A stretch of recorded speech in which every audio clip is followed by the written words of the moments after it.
How do you respond to this if you're the Republican Party? Well, you can't. This is the best that they came up with in terms of this irregular channel diplomacy. Here is Steve Castor.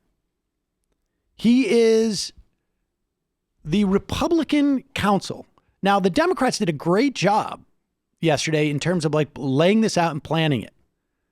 They had, they basically, Schiff allowed for 45 minutes from each party to start off the hearings after the initial introductory remarks by the witnesses.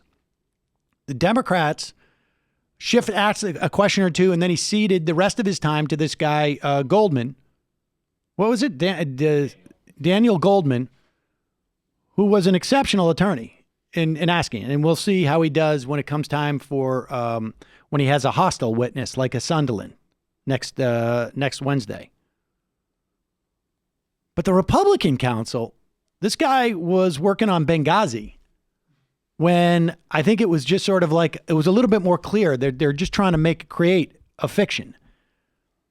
But to knock down the truth, he's not so good. It was bizarre.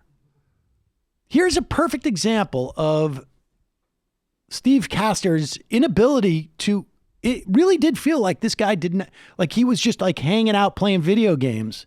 And he got a call like, yesterday morning. Like, dude, what are you doing? I'm just playing Dead Letter Dawn. What is it?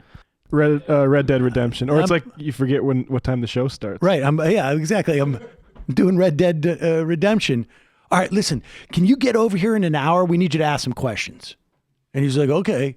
And he showed up. This is what he came up with to try and make it seem like the irregular line of channels to Ukraine was not irregular.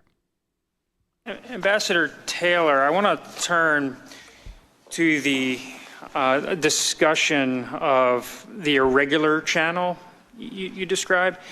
And in fairness, this irregular channel of diplomacy, it's not as outlandish as it could be. Is that correct?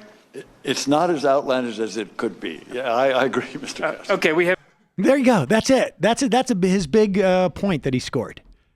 It's not as outlandish as it could be. And then the rest of what the Republicans did, like I say, they outlined that Hunter Biden getting this job, he was clearly just trading on his name. But that was about as far as they got. And then they just started spewing off a bunch of different random conspiracy theories that only have salience on Fox News. And I think it wasn't even cohesive enough for Fox News to present it as much as them just saying it was boring. Ask about Bleach Bit. Nobody said Bleach Bit. Nobody.